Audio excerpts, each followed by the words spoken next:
वार्तांकन रोखठोक बातमी।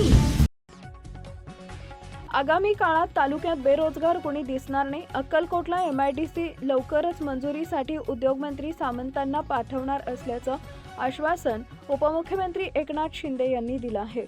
दक्षिण सोलापूर तालुक्यातील वळसंग इथं शिवसेनेची जाहीर सभा आयोजित करण्यात आली। जिल्हा परिषद व पंचायत समिती निवडणुकीच्या पार्श्वभूमीवर उपमुख्यमंत्री एकनाथ शिंदे यांनी जनसभेला संबोधित केले। सोलापूर दक्षिण सोलापूर तालुक्याच्या सर्वांगीण विकासाला गती देण्याचा निर्धार व्यक्त करत उपमुख्यमंत्री एकनाथ शिंदे यांनी वळसंग येथील जाहीर सभेत पायाभूत सुविधा, रोजगार निर्मिती, सिंचन, उद्योग, शिक्षण आणि महिलांच्या सक्षमीकरणावर भर दिला।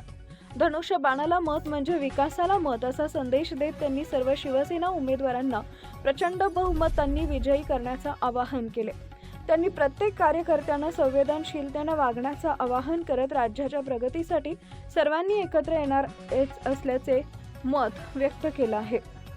उपमुख्यमंत्री एकनाथ शिंदे यांनी लाडकी बहीण योजना ही सरकारची महत्त्वाकांक्षी योजना असल्याचं सांगितले।